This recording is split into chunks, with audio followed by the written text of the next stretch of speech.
Hey, what is up, everybody? Welcome to the Guilty as Charged podcast. My name is Steven, and I am the host. And joining me, as always, is my guy Tyler. Tyler, what's up, man? How you doing? I'm doing fantastic. For those who don't know, I am the healthier of the two of us today. I feel like usually I'm the sick one, but today it is Steven. It's been a long day for him. It's been a normal day for me. I'm not sick. I'm ready to go. Let's do this.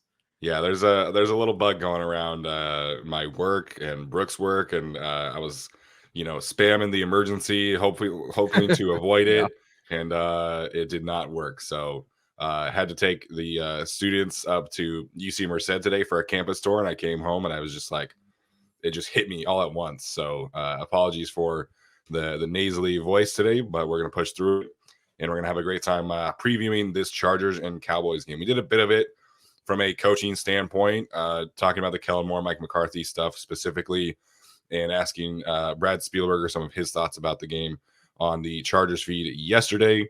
So this will be coming out on Thursday. So we're not going to have a ton of injury stuff, obviously, because we're trying this new dynamic of recording this on Wednesday night. So this week in particular, the team hasn't even practiced yet. So first injury report will be coming out after this episode gets published. But all things kind of trending positive. We'll talk about it briefly. Austin Eckler, Derwin James, Alohi Gilman, all back at practice this week. The one guy who was not back at practice on Tuesday was Joey Bosa with the toe injury / hamstring. But obviously, great news that Austin Eckler in particular is back for this matchup, as we've kind of highlighted our concerns about the Cowboys pass rush. Yeah, huge for this team. And again, I understand why the Chargers aren't paying him, but man, Austin Eckler can do a lot for this team. And moving forward, I am concerned about him not being around, but that's another conversation. Him being back is huge. I mean, I think we talked about on the last show with the Chargers, 20 pressures allowed Austin Eckler's entire career, 13 allowed by Spiller and Kelly the last 3 weeks. I mean, it's just night and day difference. I'm really curious what the Chargers end up doing because we've only seen one game with Austin Eckler, and that was a run-heavy approach kind of game. Yeah. Granted, early in the season, and the Chargers still need to figure out their passing attack, but things were so different then. I don't think they lean into that as much this time, even if Eckler is back in some capacity. But I mean, him being back helps tremendously. They're already so good in the red zone without him. Him being back, especially if Donald Parham is kind of 50-50, will be huge for the team. Yeah, I think, we haven't really seen the run game get going. They had some good moments against the Raiders with Joshua Kelly this past game, but they need to get that run game going. Daniel Popper did a great job highlighting the importance of the run game and the necessities there. They're in an okay standing because week one was like so great. But I can't imagine that Kellen Moore is happy with the performances against from the run game over the last 3 games. So like you said, I don't think this is going to be the game where you're going to be establishing the run. The Cowboys do play with heavier boxes traditionally. Jaron Kearse, who I'm a big fan of as a player, is almost always down in the box. So, you watch the Cowboys defense on tape and there's 8 men in the box, like pretty consistently. They'll drop him to coverage situations deep, but for the most part, he's right up there, right next to the linebackers. Now you potentially don't have Leighton Vander Esch. They're already down. The rookie linebacker that they drafted earlier, Micah Parsons, is potentially playing linebacker. So Jaron Kearse becomes that much more of an important player in this one. And I do expect the Cowboys to kind of load to the box with a different kind of style, but the same principles will reign true, I think. Yeah, absolutely. And Austin Eckler's presence, I think with Joshua Kelly, I never felt that you were throwing him the football. And with Isaiah Spiller, I feel like maybe you would try to pass on those downs. Either you're passing to him or to somebody else. With Austin Eckler, it's either one. And so I think that's going to be huge for them. Kearse looked good against the 49ers as a blitzer. I think that's the best they got. Like, that's how they'll manufacture pressures if they can, outside of what they have in their defensive line. So, yeah, big one there. Yeah. All right, Tyler, let's dive in a little bit more. We'll start with kind of our storylines, and then we'll break down the Cowboys specifically as we do every single game. But I want to highlight this from a broad perspective first. What's kind of your main storyline that you're looking for on Monday night against the Cowboys? As much as I'd love to lean into the trenches, because I think that is the thing that I'll be watching more than anything else, I do think the number one storyline will be Jaw Taylor and CeeDee Lamb, or however they decide to allocate defensive backs to stopping CeeDee Lamb in the slot. I Yeah. do feel comfortable with Michael Davis and Asante Samuel Jr. on the outside, and however they mix and match with Gallup and Cooks. But CeeDee Lamb is their best receiver, and Jaw Taylor is, no offense, the worst of the three corners. Certainly the most unproven. I thought against the Raiders, watching him back, I thought it was a better game than I gave him credit for. So I think that watching him again, kind of keying in on him a bit more, he played fairly well. Didn't seem to be too much of a problem. And I think this kind of fits him, the offense that he's about to face. We talked about this last show, where there's not a whole lot going over John Taylor's head. There's not a lot of trickery. There's not a lot of motion. It's very much so, here it is, defend the curl, defend the stick, whatever. It's not a particularly complex, dynamic, and over your head kind of offense. And I think that really suits someone like Jaw Taylor very well. It is still CeeDee Lamb. He is their number one receiver, very clearly the number one receiver. So it'll be quite a challenge. So maybe it's Jaw Taylor, maybe it's Derwin James, maybe it's whoever, move Asante, whatever. You got plenty of options. But I think that's my main storyline. How do they go about taking away really the only thing that's been working so far for this Dallas offense? Yeah, to your point, CeeDee Lamb only has 11 catches on the year that have gone more than 10 yards. It's been a lot of short routes for CeeDee Lamb so far this year. Smaller sample size, right? Maybe that changes. Maybe that this is the game where they try and make that change. It doesn't sound like it if you listen to the stuff coming out of Dallas right now. But CeeDee's a great player, and I think eventually, like, the Cowboys will have to kind of evaluate things and realize that, like, what they're doing now is not working, and specifically for CeeDee Lamb, what they're doing is not working. So he's a slot receiver. The last time the Chargers and Cowboys played each other, it was a lot of Derwin James. Chris Harris was injured that game, so they didn't really have like a backup that they trusted, and so they trusted more Nas and Alohi going to play safety, and you had Derwin James lining up like exclusively in the slot. So I am curious to see if they mix that up a little bit. We've seen them do that against like DeAndre Hopkins with Derwin before. So I think this is a great game to have Derwin back. And I hope that we do get to see some of that, because Derwin is just that kind of player. But I think that's a great start because CD is their best player by far from a skill position standpoint on offense, and they haven't really gotten him going.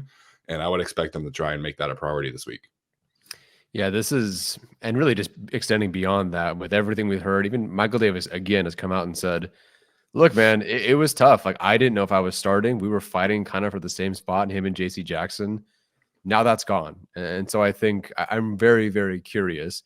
And starting this game would be huge if Michael Davis can get back to being who he was last year when he was the guy. Like, he was in and out. He started because JC was hurt, but they benched JC and he looked fine, but he really wasn't his best performance of his entire career until he was just the guy. And now he is. So I hope that's better for him overall and this whole secondary. Yeah, we got a little peek of Gladriel down there. Yo, go Chargers, go Chargers! Woohoo! That's so funny. I think for me, one of the biggest storylines is just going to be what this offense looks like after the bye, because I think the bye week is such an important, inflection point for these teams, and especially without Mike Williams, and like, how does this receiving core in particular really start to establish their own identity? Because I think, like, you lose Mike Williams, and it's so hard, like, on a short notice to plan for that kind of injury. I think that's a very underrated aspect of why the Raiders game was kind of clunky a little bit on offense. Is just like you lose that guy right away and you have to try and adjust it. We've seen that in the past when Keenan's been hurt, when Eckler's been hurt. So what does this receiver room really look like? How do they really start to establish their own identity with Kellen Moore kind of leading the charge? And so I am curious to see, how do they take attention away from Keenan Allen? How do they free up Joshua Palmer vertically, which has been one of his strongest assets right now? There's been some contested catch situations that I think even he would admit that he should have come down with. But for the most part, like, vertically is what Joshua Palmer is doing best right now. And then obviously you have Quentin Johnson. I don't want to like revisit the Quentin Johnson stuff too much right now. But they have to get him going. Like, they don't have a choice. And ideally, you have this kind of game where presumably the Cowboys should be able to keep up with you. You're going to have to be in a positive game script. What does that look like for this team? Because against the Raiders, they really tried to run the football and then they couldn't. And that's really kind of why there weren't a ton of, throws down the stretch for Justin Herbert. So this week, you should be in a more positive game script. What kind of adjustments are we seeing from Kellen Moore regarding this receiving core? I think is the big storyline for me that I'm paying attention to. Yeah, I think if you just take everything that Josh Palmer has been successful with this season, it is very much so that downfield passing attack. And no, he's not Mike Williams, but he can do some things and has come up with some very clutch catches for this team. You know what Keenan Allen can do. So then, maybe you thought originally that Quentin Johnson would be that kind of downfield guy for you. And we've heard anything from like he's this X receiver for them, or maybe he's Jalen Guyton with a lot more tools or something. I don't know. But where do you fit him in now? Because I think you can continue to lean into what Josh Palmer's been doing, keep Keenan Allen being Keenan Allen, moving around, whatever. What do you do with Quentin Johnston? Yeah. Absolutely. Like, I get why in the first game, especially without Corey Linsley, so much is changing in that particular game. You still don't have Austin Eckler. So much is out. So you maybe don't have everything you wanted together for Quentin Johnston. But now you go to the drawing board and say, okay, we are now an offense where Quentin Johnston is playing wide receiver 3 the entire rest of the way. So how do we evolve and change our offense to be better to get him more involved? So yeah, that's a huge storyline. Absolutely. Yeah, and I know there's been a lot of frustration about the lack of Quentin Johnson, but we talked to Brad about it. He is kind of a raw prospect. It's going to take him a little bit to get going a little bit, and hopefully we see him have a big spot. I'm sure he, being from Texas, has probably circled this matchup as one to potentially shine on. I imagine he has some family coming out for this game, Monday Night Football. So I wouldn't be surprised if Quentin Johnson has, a couple big plays for this team and provides a big spark that we've kind of been waiting for. And then that's kind of a momentum builder going forward. I hope that's the case because, this team needs that X factor, big play potential that he brings. And, right now it's like Joshua Palmer and Keenan Allen can do it, but it should be Quentin Johnson's specialty, just like it was for Mike Williams. Yeah, get him the football. Make these new linebackers, the guys that you didn't project to be out there at this point, make them go tackle him, make them go find him, make them go chase him or whatever. Use them. Yeah. I can't wait. I do think, well, I feel like we said this last week, but I do think this is the week because they had a whole bye, that they'll continue to use him. How did this is not the same player, but how did Debo look against the Cowboys? What was his usage last week? Do you remember? So against the Cowboys, Debo was used a lot out of the backfield, and they were trying to really isolate him against the linebackers, which, spoiler alert, for my X Factor. But I don't think that's necessarily, Quentin. I think obviously with Austin Eckler coming back, that's stuff that he can do. I guess I can just get into it. But Darius Davis is my X Factor this week, in part because of what Deebo Samuel was able to do against the Dallas Cowboys. And they would do this thing, which Kyle Shanahan and all these guys are so great at, like, motion and isolating these matchups. And they would have Deebo line up in the backfield and basically just like side shuffle like 4 or 5 times. And he's almost like in the slot, but in the backfield. And then he runs a Texas route or a choice route or wheel route or whatever against the linebacker and converts it. But it's not just that, because Rondale Moore for the Cardinals was doing a lot of the same stuff that we've seen from Darius Davis already. Line up in the backfield, pitch it to him, line up in the backfield, motion. And, they would use Rondale Moore as kind of the cheat motion, and then he would run a curl route or a post route or whatever the case may be. So I think there is a way for Darius Davis to also make a big impact in this game, because we've seen guys of his kind of archetype make a really strong impact against the Cowboys because their linebackers just can't cover. Like, they just signed Rashaan Evans off the street to potentially start in this game, and that's just kind of a recipe for disaster from a linebacker standpoint. So I think there is a route where Darius Davis also has a couple X factor moments against the Raiders. Obviously on the first drive, you had that 50-yard run, which was a beautiful design from Kellen Moore. And so I think it's easy for me to see the path for Darius Davis making an impact in this game, because Rondale Moore and Deebo Samuel, like, they're already having a similar kind of role that Kellen Moore is using Darius Davis like. And so, Darius Davis as an X factor, I think was a pretty easy one for me to find when I was watching the tape, because I think the way that they've been using him just makes a lot of sense to me. And I love the creativity that they've been using him with. Kellen Moore deserves a lot of credit for, finding this kind of role for Darius Davis. Like, if you would have told me 2 months ago, hey, Darius Davis is going to take some backfield snaps, I'd be like, what are we doing? But it's been working, and I've loved watching it. So, kudos to Kellen Moore that way, and Darius Davis as well for executing it. Yeah, it's funny. You have the two TCU guys, Cavante Turpin for the Cowboys. He's been used Mm, sort of similar ways, 5 catches, 51 yards. Just saw that touchdown, I think, against the 49ers, 6 carries for 66 yards. Then Davis, 4 catches for 24 yards, 4 rushes for 61 yards. yeah. Two similar sized guys from TCU. So that's kind of like their own X factor as well. Yeah, I'm very curious what happens with Darius Davis moving forward, because it just would I want him to take more snaps and get more targets than Quentin Johnson? Not necessarily, but then you watch what he does with the football, and there's just nobody else on the roster who's going to do that.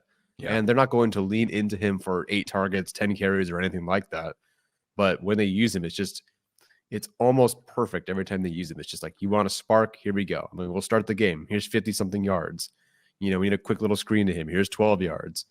What they're doing with him is really fantastic, and they're maximizing the value of him. I mean, we were sort of raised an eyebrow when they took him so early, because he was kind of purely a returner who maybe gets like one thing per game and that's it. But they're really like maximizing it. Like, it shows what they were thinking. Like, no, it's not just a returner. This guy's a weapon. So let's Yeah. use a 4th-round pick on him. So it's very much so justified so far.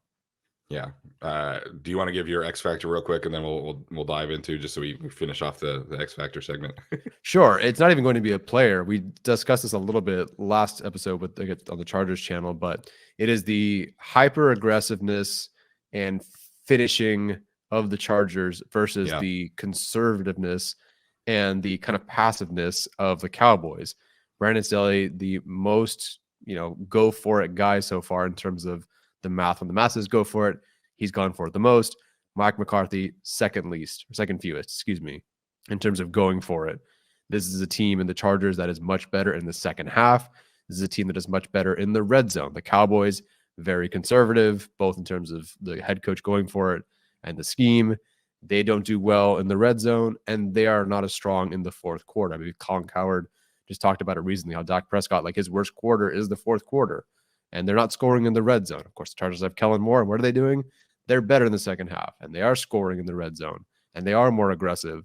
And so I am curious, for better or worse, how much of an advantage does that give the Chargers in this game, or how much of a disadvantage does that give the Cowboys, because they are so conservative? And I think you're going to find, with the Chargers so prepared, so healthy, and with Justin Herbert and with this offense continuing to ascend versus the static offense, they're all kind of banged up coming off of a game. They're not really sure. Jerry Jones wants to throw to tight ends more. CeeDee Lamb has no idea what is going on in offense. Mike McCarthy says they're going to complement the defense. Like, I just see these two different teams, two different styles and ideologies going two different directions. And I'm curious how much of a gap the Chargers can, create between themselves and the Cowboys, because they are so stylistically different. Now, granted, it could bite them in the butt, but I think that based on what we've seen and the way they're trending, I feel the Chargers are going to put themselves in better positions because of their aggressiveness and finishing in the red zone with Donald Parham, with Austin Eckler, et cetera.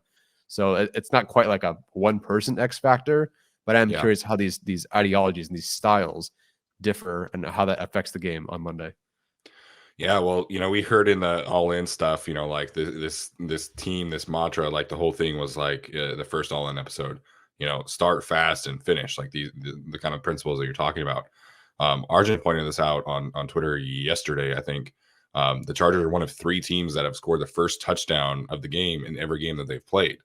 And so the Chargers have done a much better job starting hot this year. I don't think that can continue. That seems like a pretty volatile stat. But also, I think like the third quarter thing, like last year was such a negative, such a struggle for this team. And I don't want to say it's like a strength, because I feel like the first and the fourth quarter are generally kind of the 2 quarters that the offense has played best in. But it's certainly not a weakness anymore. And so, this kind of game where you are trying to steal some more possessions can really pay dividends for you, because of what you're saying. The Cowboys are such a game script dependent team. And if you can go for it on 4th down on your 3rd drive of the game, and then finish with the ball in the first half, steal that possession back, it's a huge advantage this game, because the Cowboys are not going to be aggressive. Mike McCarthy has never been aggressive, and I think that is a great point by you for this matchup, what to watch so far. Yes, just out of curiosity, the Chargers are 5th in EPA per play in the 3rd quarter. The Cowboys are 15th. for the fourth quarter. If I could take 2 seconds to hit update on this one. The Chargers, I don't know if they're better. Okay, the Chargers are 18th in the fourth quarter. Okay. But the Cowboys are 25th. Okay. So third quarter good, first quarter good for the Chargers. That's good. We'll take it. They're better across all quarters at least. So there's that. Yeah, for sure. All right, Tyler, let's dive into these Cowboys. We'll break down the coaching staff, the roster, some of these key decisions as we do every single week. For our audio audience, Tyler has prepared a great, old Western style slideshow this week. So I always appreciate the creativity of these slideshows every single week. I tried to think of any joke I could use. They were going to be a lot more get me fired. But I went with a nice, safe, Western Cowboys thing here. And so we'll get into it. There we go. All right. Obviously, the coaching staff. Mike McCarthy is the head coach. Not a big point scoring guy, apparently. Offensive coordinator Brian Schottenheimer, who used to be with the Seattle Seahawks. From a offensive standpoint, the Cowboys are 11th in passing EPA and 14th in rushing EPA per play. That is something that I've been a little bit surprised watching them. Is just how much more inefficient the run game has been. Obviously you lose Ezekiel Elliott, but he wasn't exactly kind of the efficient guy. We talked a lot about like the passing stuff, right? But what have you made of the way that the Cowboys have been running the football so far this year?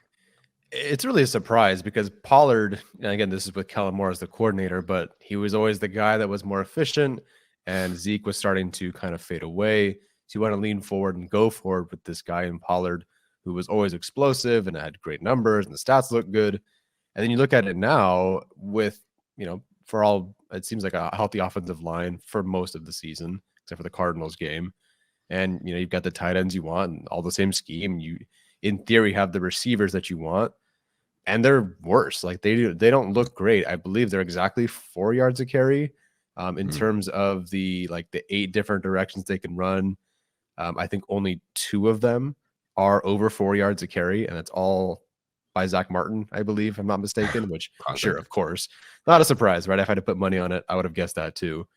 But they're just not quite the same. And I wonder if it's kind of the same issues the Chargers were experiencing last year, where if you continue to play short and you're throwing short over and over again, and you don't have, the Chargers didn't have a deep threat. The Cowboys do, they're just not using him, or they're not getting anything out of him. If you continue to just play short, everything becomes so condensed. So I wonder if Tony Pollard is just running into everybody because, we're either going to play here because you're running it, or you're going to throw it short, so we're going to stay here anyway. There's no threat of you pushing it down the field. ADOT is way down. You're way more conservative. So I wonder, I don't know what the stacked man, 8 man in the box sort of situation is for the Cowboys this year, but even with the receivers all healthy, Dak being there, the line being solid, and having Pollard and good tight ends by all accounts, way less efficient. And that's definitely a surprise. Yeah, just looking at his run splits, PFF has him at 29 of his 81 carries are zone runs. 51 of them are power or gap runs, which traditionally has been kind of a 50-50 split for him. It was 100 zone, 103 gap power in 2022. It was 69 and 56 in 2021. So it looks like the Cowboys are doing more of a downhill physical approach. At least that's the goal. I don't know how well that suits Tony Pollard's skill set. I feel like I'd rather have him out more in space. So that's an interesting one too. But I think some of this just could be, coming off of the injury as well. And I think the yards after contact per attempt is a key thing here because, he was traditionally around 3.6-ish yards after contact per attempt over the last 3 seasons with Kellen Moore. This year he's at 2.75. So he's almost a full yard less than what he's been yards after contact per attempt. So maybe some of that is the injury, but it just is. It is an interesting trend because the passing game is so much more, so much less explosive, and then the run game is less efficient, but it's still a pretty good offense. They're still, a top 12-ish offense, I would say. But we're talking about them like they're a terrible unit. So it's again very similar vibes to what the Chargers were over the last 2 years under Joe Lombardi. Just there's just you want more out of this unit, and I think that's true of the rushing attack too. It is really interesting because you have, like, I know 4 yards per carry isn't great, but it is still 4 yards per carry. Like, that's not an awful garbage number. You'll take 4 yards per carry. Technically, that is the goal, to at least get that.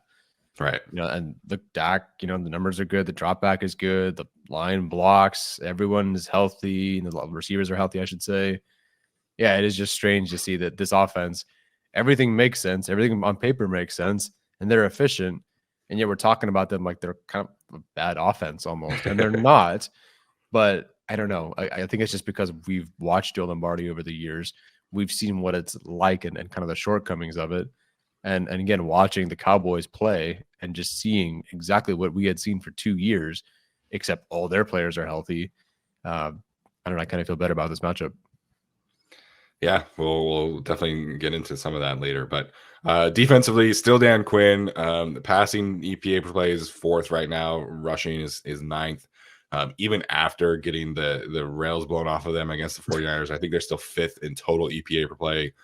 So it is still, as of now, a really great defense. Top 5 in the NFL defensively is extremely difficult to do these days. The injuries here are so interesting to me because you're already down Trayvon Diggs. Deron Bland, I don't think is going to be around at least for a couple weeks based off of his injury. Leighton Vander Esch, we talked about the linebackers. Their plan right now, it sounds like is like Micah Parsons and Rashawn Evans at linebacker, and you do a little bit more different things on the edge. So the defensive line is still like really, really good for me, and I think that can kind of carry them, but certainly without Diggs and Leighton Vander Esch and Deron Bland, their key corners and linebackers, I think it's probably not a top 5 unit, but I still think the defense overall is going to be really, really good for this Cowboys team, over the stretch of the whole season. Yeah, Diggs being out has changed things quite a bit. I mean, they were, I think, 4th in EPA per play, or maybe they still are. Pretty solid offense, or excuse me, defense overall. So they're 4th in EPA per play. But if you just filter out, and now it's very small sample size, but the 3 games that they play with Diggs out, they're 21st in EPA per play as a defense, which does include the beatdown by the 49ers. But you also have a game like against the Cardinals. So again, 21st. It's not quite the same. Will the Chargers be the 49ers? Will they put up as many points? Will they be as efficient? No, I don't think so. But there's definitely a couple of cracks in this defense right now. And I think losing Diggs, losing Leighton Vander Esch, your big blitzer, your linebacker, losing Overshown or never having Overshown, Micah Parsons being moved around. I know they lost another corner, but it wasn't one of their main starters. It's just like slowly eating away at this defense, and this defense seems to be very beaten up. By the way, I guess I should have said this. Turpin had an injury as well. I think he's going to be sidelined. So I talked about him as a potential X factor, but I think he's going to be out for a few weeks. Yeah. So they got banged. Like, we were sort of, in a way, hoping that the Cowboys would be a bit exhausted after that 49ers game, and it really seems like they are. And again, it's just more things leaning in the Chargers' favor heading into this week. Yeah. The Chargers are certainly the healthier team this week, which is pretty crazy to say out loud. All right, let's get into some of these free agency additions and losses. The notable additions: offensive tackle Chuma Edoga he started a little bit here and there. He's their swing tackle. Is Ronald Jones on the roster? Oh, is he not? I looked at Spotrac and just they have like almost no notable additions. So I was looking for anything. Maybe he's not. Let me look. He's on a completely different team. I feel like he got suspended or something. Oh, well. Yeah. Okay. So he hasn't logged a single snap for them. I think he's on the team but suspended. I apologize if that's incorrect, but I feel like that's correct. Cool. But yeah, not a ton for them. The big one is obviously Brandon Cooks, and like trading for him was supposed to be like the big, thing for them and opening up stuff. And like Tyler has talked about, he's on pace for like 240 yards right now. So the notable losses, when you have such an expensive top end roster, this is what more of you're talking about. Connor McGovern, I think is playing with the Bills now, was such a solid backup for them.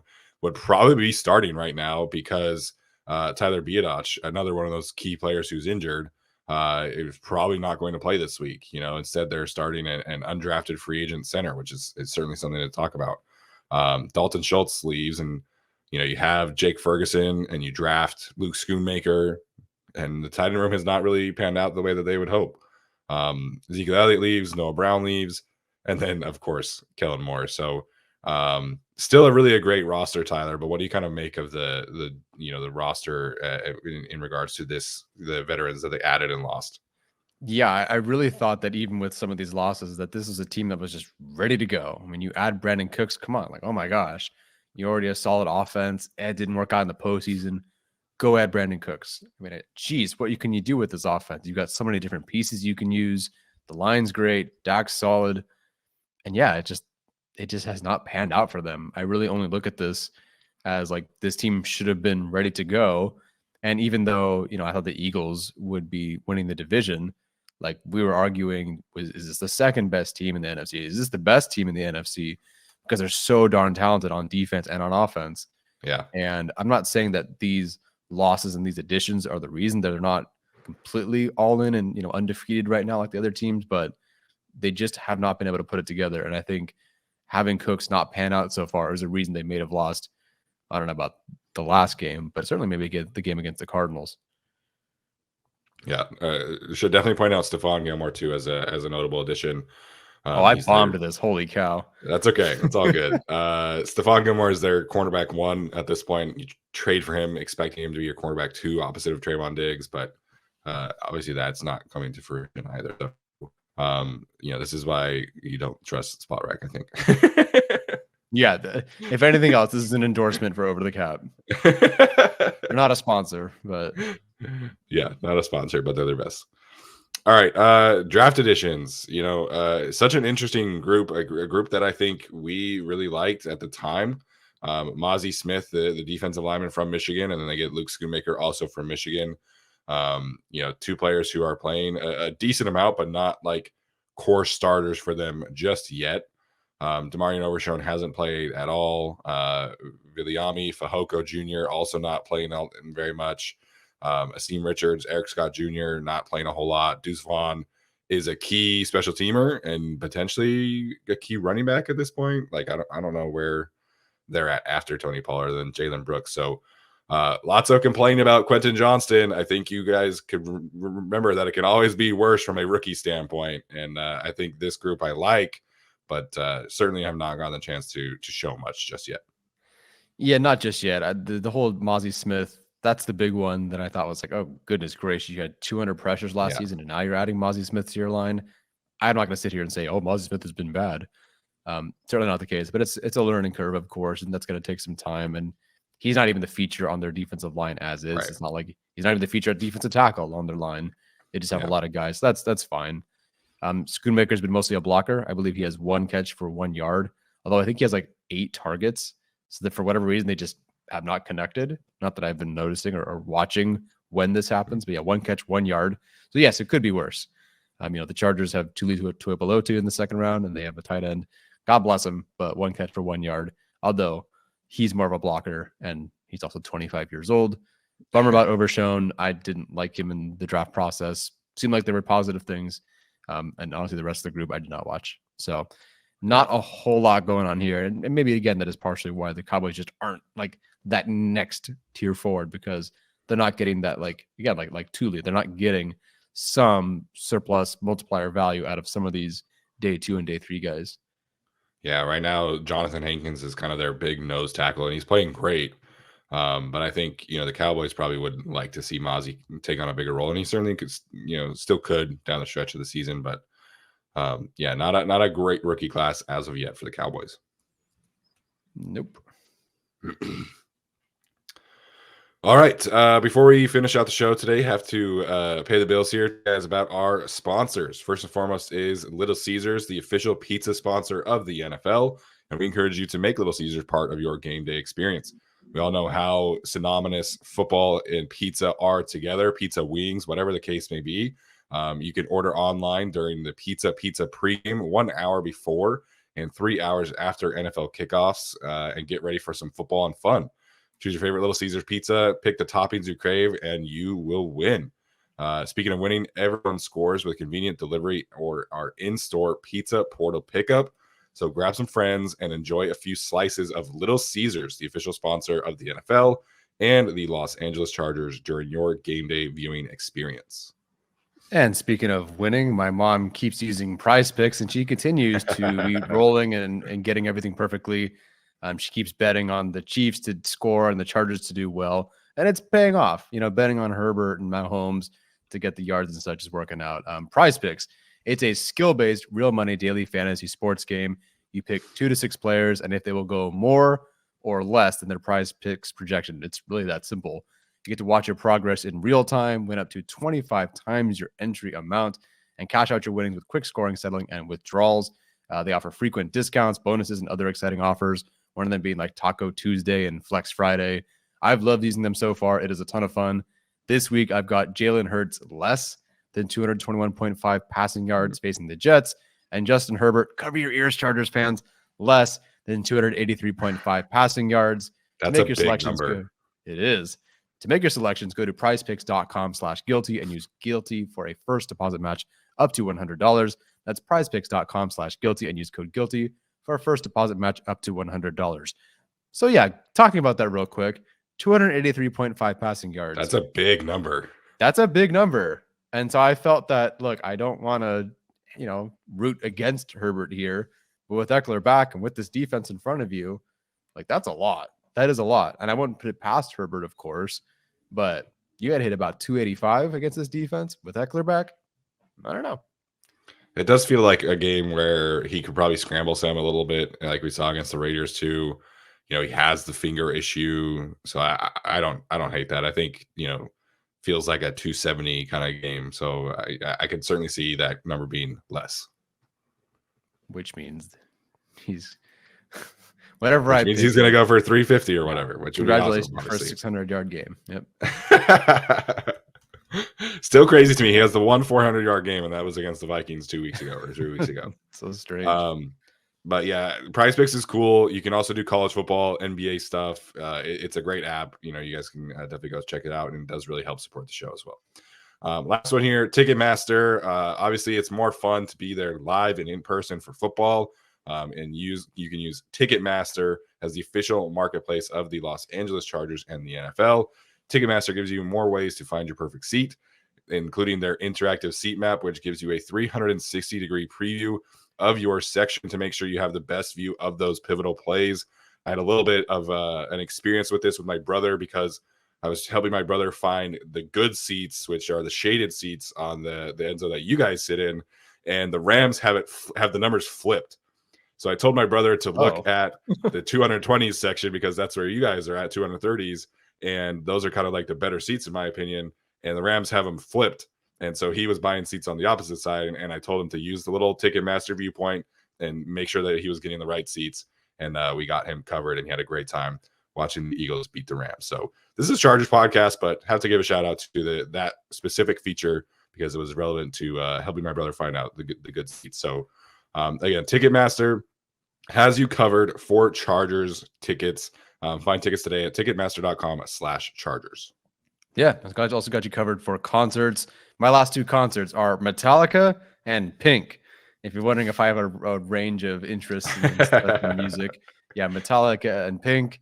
And I would have seen Pink a second time over Metallica a second time. She was that great, of course, with Pat Benatar and then Alanis Morissette.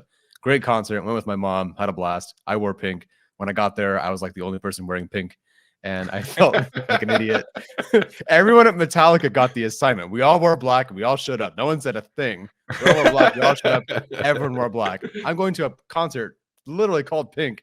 And I wear pink. And I walk up and I go, crap. What did I do?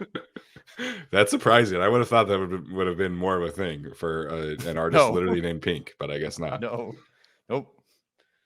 All right, Tyler. Let's finish off this preview here, diving into the key matchup of the game. I'll go first here. I'm very curious to see, first of all, we don't know what Joey Bosa's status is, but there was a lot of dialogue about offensive tackle play when Terrence Steele signed his big contract extension about really where did he stand in kind of the offensive tackle hierarchy. And he's been a solid run blocker first and foremost. I think that is his strength. Kind of similar player to Trey Pipkins, honestly. in terms of like the potential he gives you as a run blocker and what he can gives you as a pass protector. Um, However, this past week against the 49ers, again, it is the 49ers. It is mostly Nick Bosa. He allowed 8 pressures last game, which I think was kind of a bit of a red flag for the Dallas Cowboys offense, and something that certainly made an impact on their overall game plan. The Chargers do not have Nick Bosa. I totally recognize that, but we've been very positive about what they have in Tuli Tuipulotu, and hopefully Joey Bosa can come back and give you something this week.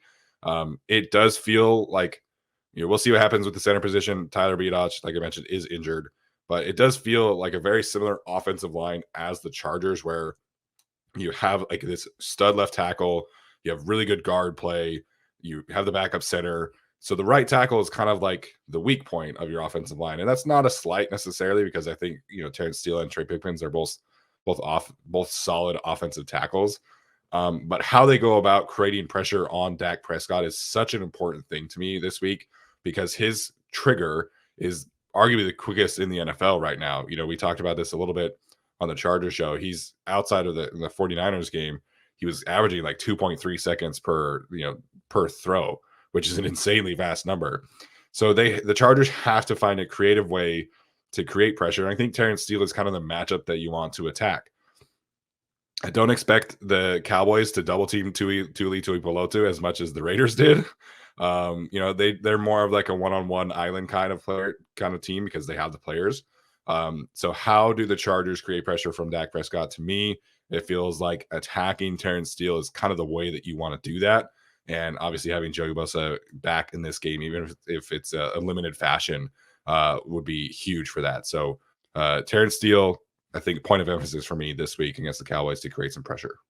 Yeah, we'll definitely see whatever Joey can bring when he's back. I am fascinated by. I feel like since the first game, when you had your full unit here and you had everybody out there, you've learned so much about other guys.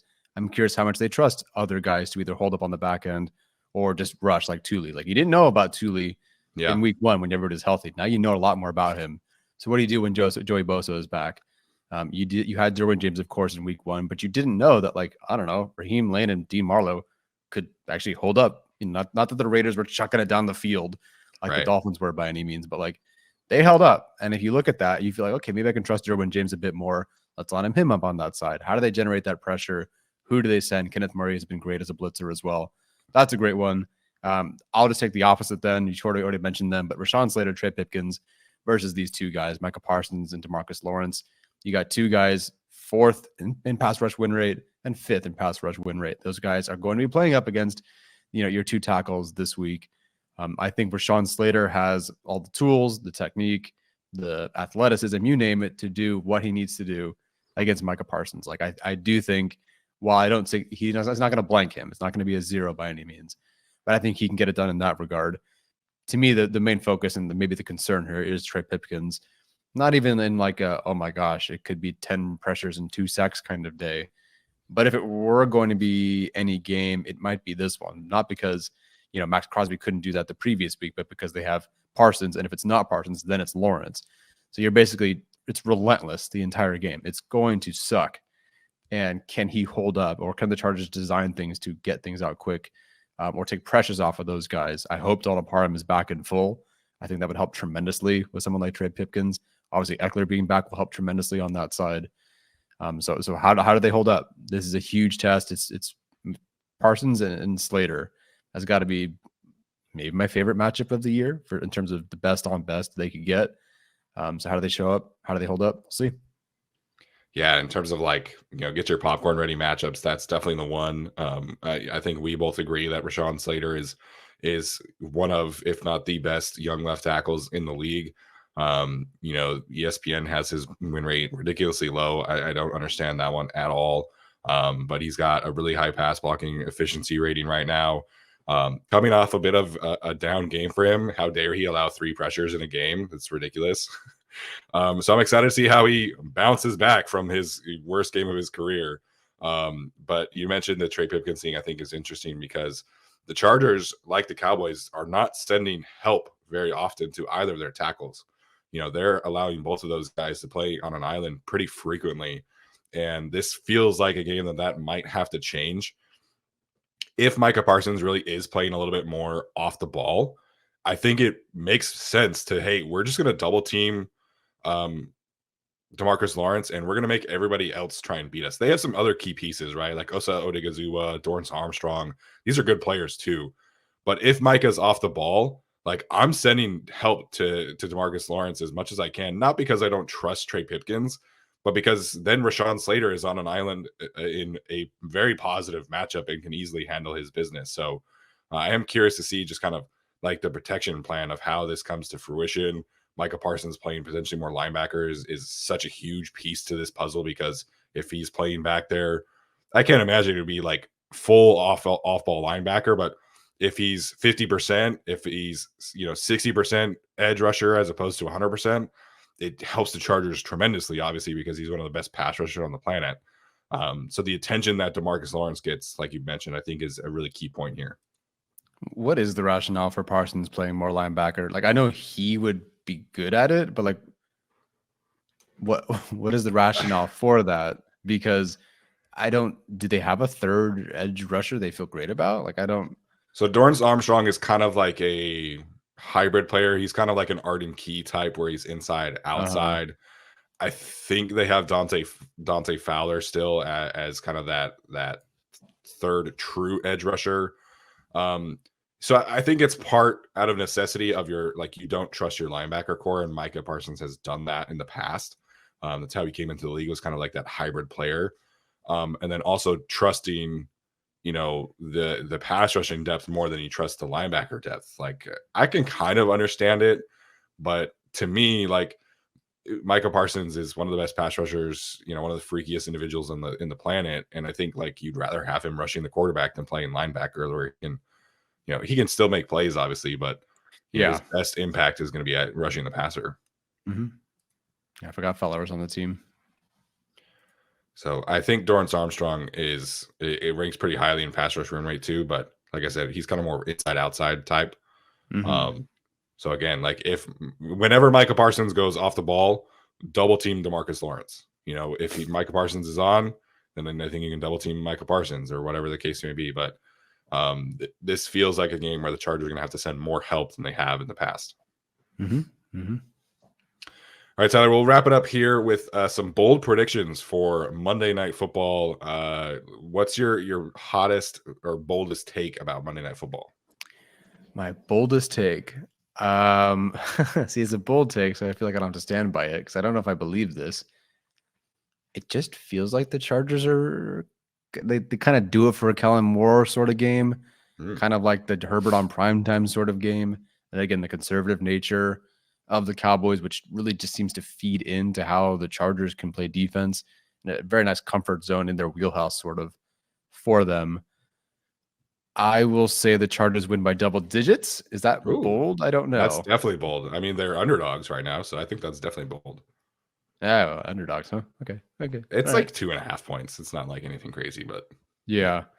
I'll say a double-digit win, which is insane because we were here on Saturday going, yeah, I don't think they're going to win. I'm not going to pick them. But then you it's weird. Like, then you watch them because the numbers definitely say one thing, and they are still good. They're maybe even great. But then watching them was just different. I don't even mean just the 49ers game, just in general. You're like, you see where the Chargers have an edge where maybe they don't. They'll have their edge too, of course, but I think it's going to be close, and I think the Chargers pull away in that second half. The injuries are certainly part of this because, like, they're down their best corner and their third best corner, their best linebacker.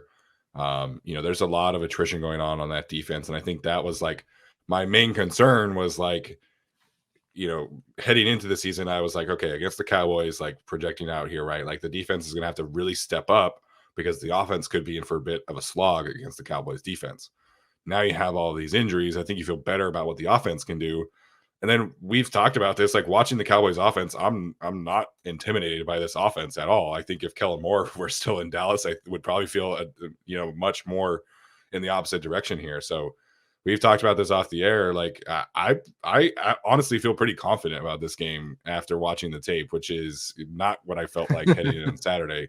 And some of that is like what happened on Sunday against the 49ers. But honestly, Like even in their games against like the Jets and the Cardinals game, like I didn't come away like, wow, they're doing some great things on offense. Like they look like a great unit. Like it's just not the case right now. So, watching the tape, I think is, it's such an important piece here because it really has made me feel that much more confident about this game.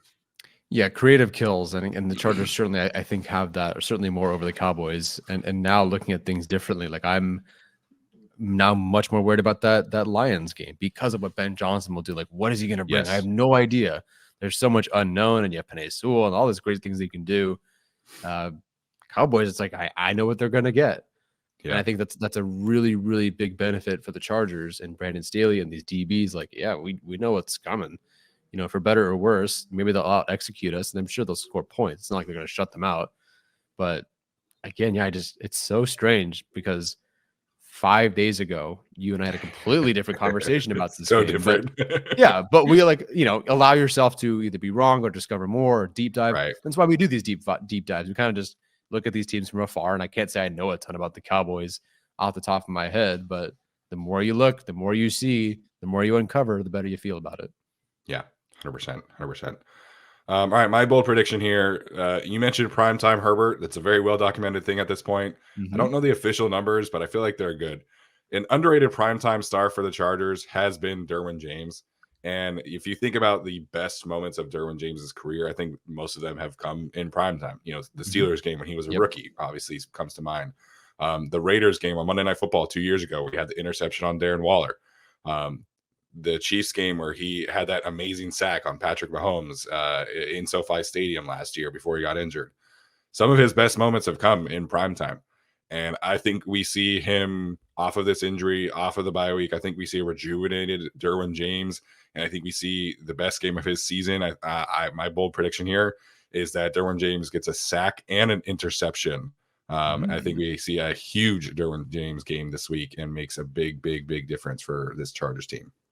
Yeah, he's someone, Dak won't give you a ton of opportunities, but I think there will be one or two desperate throws where you just I got to get it to Brandon Cooks down here or something. And I just feel like every time there's Derwin James' interception, that the quarterback just underestimates the fact that he can get there or keep up and run routes with Darren Waller or George Kittle or whoever it is. Like, I feel like they always underestimated him in that regard. So, yeah, I could see that. I would definitely lean yes on the sack. For sure. Interception, we'll see. Dak won't give you a ton of opportunities, but I think there'll be a couple. I've been an underrated missing piece for the Chargers defense while he's been injured too, is just the lack of sack production from non-defensive linemen. So I'm excited to see Derwin James come back and what Brandon Staley can dial up for him as a pass rusher. Yeah. All right, Tyler, any other final thoughts before we head out tonight? No, I just can't wait for this injury report. I reserve the right to change everything I just said because the injury report comes out and the Chargers are all hurt. And I feel very differently about the game. But it seems like everything's trending positive, man. I feel good. And hopefully you feel better. Yes, I appreciate that. I am taking the day off tomorrow, so I'm excited to sleep in and not go to work. So hopefully you guys enjoyed this episode. I feel like this was a really good discussion on several fronts. Some of our best work, I think, as a podcasting duo over this week, preparing for this game. It's just been a game that the two of us have had circled for ever since the schedule came out, really, of this matchup. So I'm excited to get to it. I'm excited to continue talking about it. We will be going live for our usual Saturday Q&A, so stay tuned for that one. And then Monday night, right after the game, we'll be going live as well. So we're doing this new rotation where we kind of, just publish this episode. I think it'll be better for us as well. And then we'll join you guys live on Saturdays and then after the game. So appreciate the support as always. Make sure like the video, subscribe, turn those notifications on, all that good stuff.